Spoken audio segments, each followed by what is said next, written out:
It's no secret that Norwegians are exceptionally good at skiing. I mean, this year was no different, with an astonishing total of 41 medals. That is incredible. And we are going to discover today why are Norwegians so good at winter sport, and is it for the geography or the culture or the mindset or the training system? So today we are going to find it out. Welcome back to the Wandering Wayfinders. We are your hosts, Malcolm and Diana. Hi, Diana, and it's good to be back and talking about how great the Winter Olympics have been. And Norway, once again, topping the medals table, and this gives us a perfect opportunity to find out why are they so freaking good at winter sports. So when we think about Norway, it's not just the idea of winter sports that pulls them to the forefront. It's the fact that it's a part of their wholesome culture. Everyone loves skiing. Everyone in the family actually takes part in these winter sports. So it's almost to the point where it's a running joke in Norway that they're born with skis on their feet.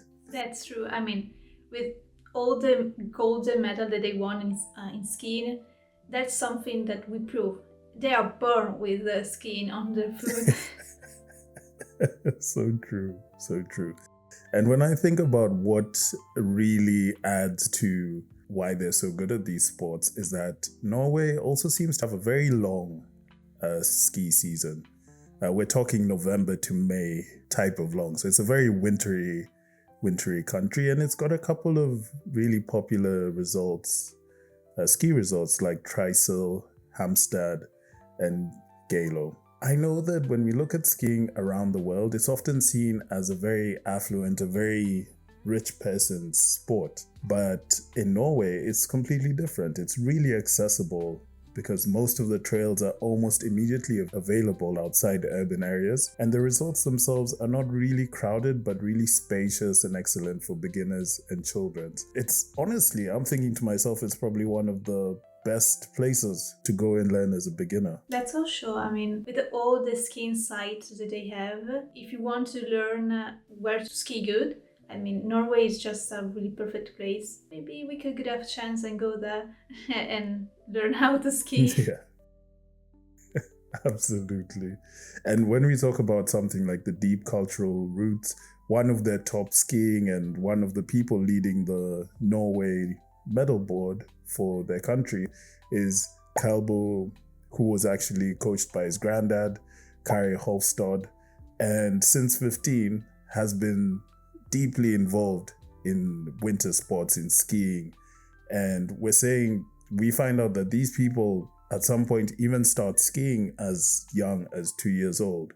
So we're starting to see a trend here that family time is largely spent in the outdoors in Norway, and it revolves around winter sports. Yeah, and as you said before, they really like spending their time outside, and there is this mindset called the friluftsliv, that is, the meaning is like open air living. Norwegians really value time outdoors, and in every season, not just in winter season or in the summer season, but in every time of the year. And they also like to retreat to a mountain cabin, and it is a tradition for them also to own a mountain cabin and spend it there most of the weekends. And this type of ritual, let's say like that, is typically known as hytte. It's just, the coziness of spending your weekends or few days in a winter cottage. I mean, that is so beautiful. And, with the landscape full of snow. I'm jealous. I'm really jealous. I'm with you there. From spending a lot of time in beautifully positioned winter cabins to a lot of societal differences that you find in Norway. For example, I found out that they have outdoor kindergartens, which children actually spend up to 80% of their times outdoor. When we look at how Norwegians are meeting potential partners, they actually go for really active partners. So biking, cycling, and hiking, and even skiing is often seen as a first date option. So, if you don't do any of these sports, you're probably missing out on dates and stuff like that. And one thing that I have seen is that their government is completely on board with this healthy lifestyle, because they have state-sponsored libraries where you can actually borrow outdoor equipment. And if that isn't fully encompassing of the story, we actually have a Norwegian trekking society that has over 260,000 people who are members. Imagine, that's a lot of people for a country with how many people they have. They're not the largest country in the world. A lot of these people actually just do a lot of volunteer work. They maintain 550 of those cabins that you speak about in the wild. They mark trails, and they even just create trip planning and interesting itineraries for people who want to be out in the wild. So it's honestly so embedded in their culture. It's really beautiful to see. Especially for the fact that kindergarten are made for kids to spend time outside, and it's something that at least here in Italy, yes, we do, but we have just the 2 breaks during the day in which the kids go outside and play, but it's not definitely 80% of their time. And it's a little bit of a shame, but maybe we could learn from Norway how to improve our educational system, because I think that nature or spending time in the nature or doing activity could really help the children to develop new skills, and also maybe this could help them also to learn better, because they are not just there in the classroom doing just nothing and listen to the teacher, but they are active, and also that this helps the mind to not losing attention and stay focused on what they're doing. So I think that this is really cool, and also the fact that they could spend a lot of time since the beginning of November doing these amazing activities that I really wanted to do when I was little. I didn't have many chances to do it, and the few times that I went to the mountain and I skied was super fun. Also scary, but super fun. So because you are just there sliding down the mountains, and it's just so Pacific. I don't know how to explain it. It's so calm, and you are just one thing with the nature, No, I'm with you there. I completely agree. Being out in nature, and when the snow is really thick, everything is so silent. It's so calm, and it's really beautiful. And one thing I do say that Norwegians do pretty well is that they have that slogan that there's no such thing as bad weather, just bad clothing.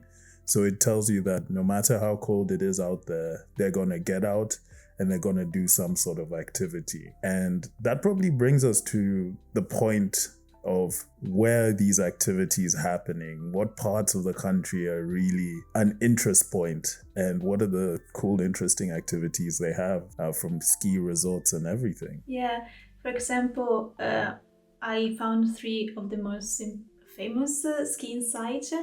The most important is Holmenkollen, that is in Oslo, where Norwegian usually skiing and also host the World Cup events and the World Championship, which is as important and also more important than the Winter Olympics, because the World Championship and the World Cup events, those events that help the athletes to go to the Winter Olympics. The World Cup is every year, so that's really, really interesting. And there can go every single people, from every country too, because it was, of course, is a World Cup. So that's really interesting. And I didn't know about it, that every single sport, well, I knew it, but I didn't expect that really every single sport and every single, because there is freestyle skiing, there is alpine skiing, every single type of skiing, for example, had its own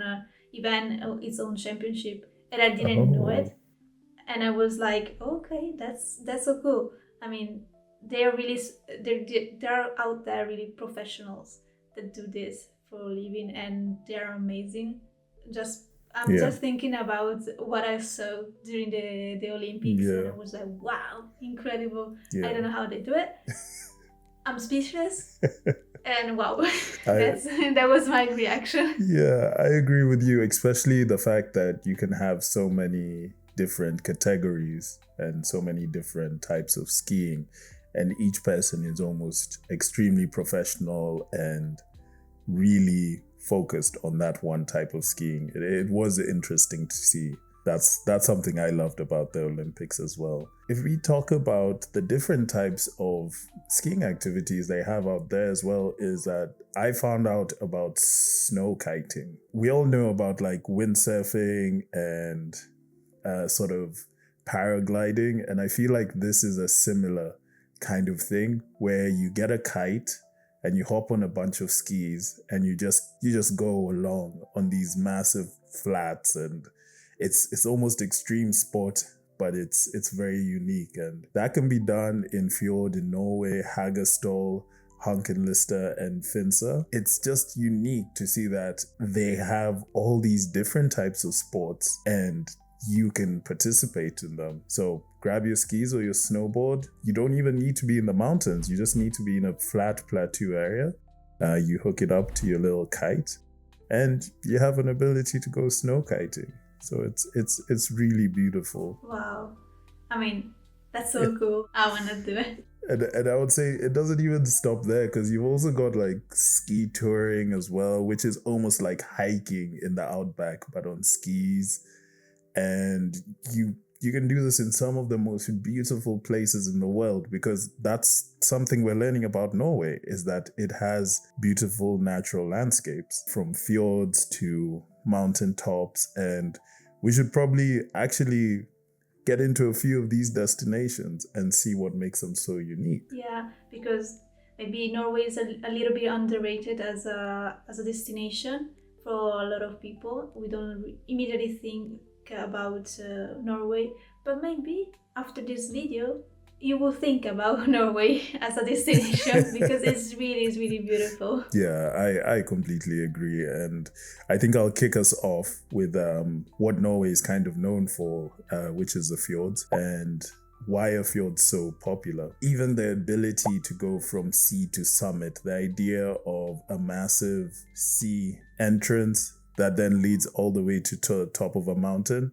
it is unique to have, and it looks so amazing to be able to see the difference in landscape from having to look at the sea and you can see these beautiful mountains in the background. It's definitely one of the things I would say I would need to see in the world at least once in my lifetime. And when you're there, you can join ski to sail to ski tours. I mean, where in the world can you hop on a boat and go sailing and then finish off with skiing?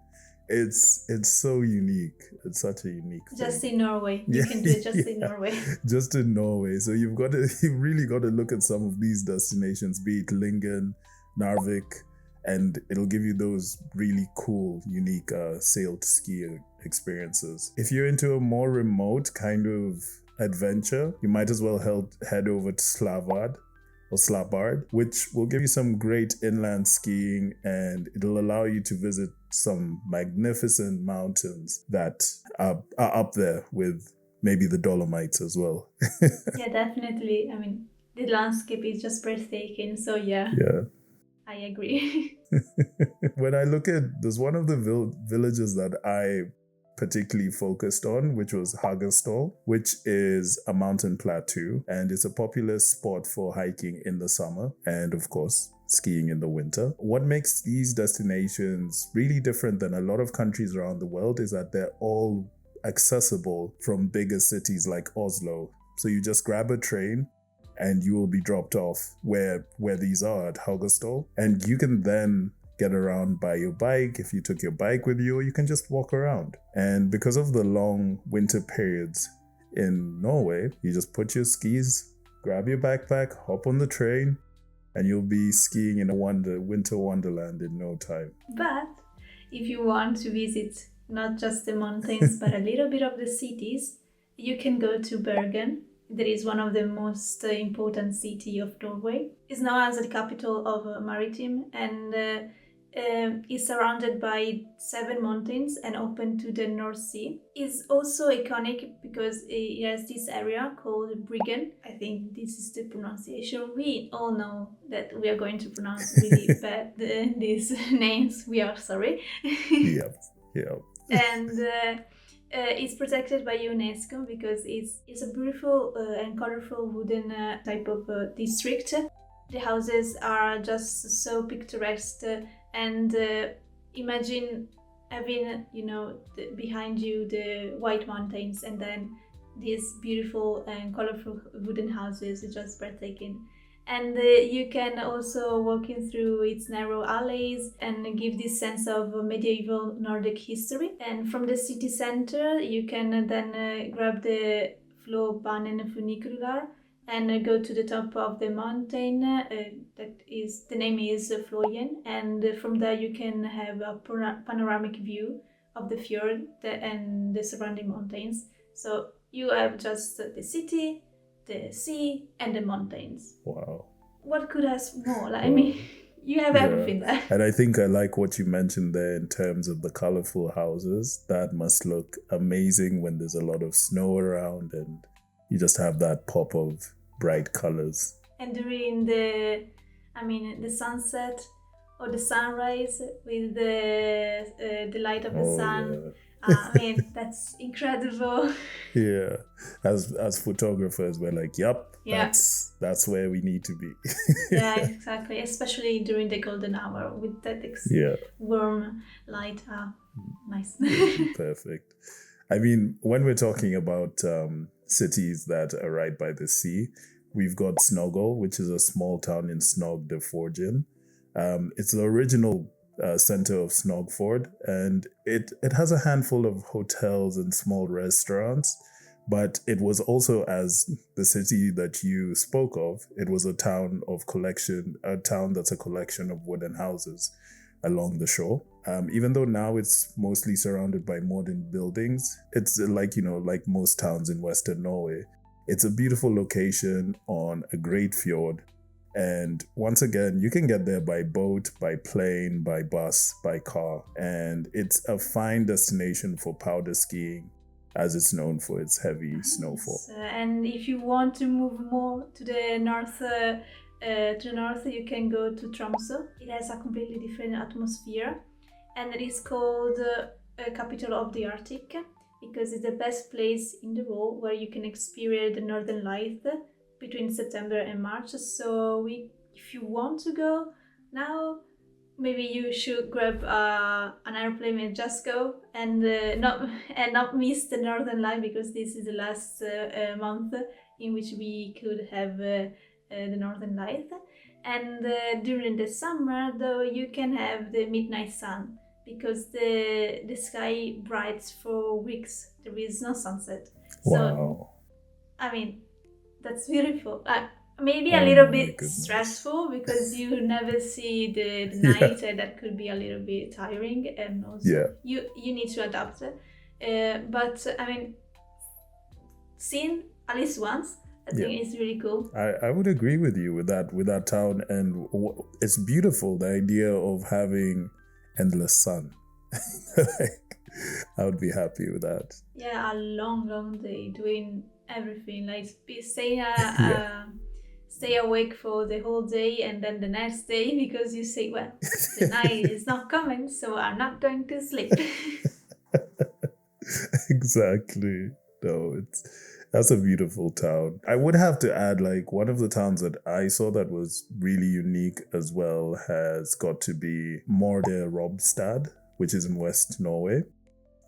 This is where we're into like deep fjord country, and we're talking alpine mountains, gentle valleys, and countless green islands. And if we look in that area at Grenga, which is a cruise destination, so you can actually take a cruise to this mainland fjord. And it's actually a UNESCO World Heritage Site with tall mountains of each side of the fjord. It's a very unique sort of looking place. And not to mention the amount of waterfalls that you get to see in that area as well. For example, the Bridal Falls and the Suter, which are pretty popular online if you Google them and see what those pictures look like. It's great in the summer for kayaking, hiking, and once again in the winter, you've got the Skyte Fjord where you can ski and do all of that. So I think this is one of those must-visit areas in Norway as well. Yeah, and also I saw that in many cities you can have other activities such as whale watching, dog sledding, snow showing, and I mean that's so cool. Dog sledding, Yeah, that's so that'll be, fun. that'll be fun. I think those are those unique activities that you don't really get anywhere else. So if you're in Norway or thinking about going to Norway, you at least have to book into one of these places. I would have an honorable quick mention for Talford, which for me is more interesting because it's such a remote destination that you can only access it by road and boat. But if you access it by road, you actually have to do most of the road trip entirely in 2 tunnels through the mountains. So I would love to do Wow. that I think would be cool to see. An infinite tunnel Yeah. until you see the light. Yeah. You are trapped in the tunnel till you see the light Yeah. at the end. Yeah. And then you know you've arrived. So there's some beautiful cities up there. Yeah, I think we've pretty much covered most about Norway, and I mean, you know, maybe we can add another curiosity about food if you want. And I was about to say, you're the foodie, so give us some of that information on the food. Norwegian cuisine is simple and of course strongly linked to fishing and farming tradition, especially fishing. One of the traditional dish is rakfisk.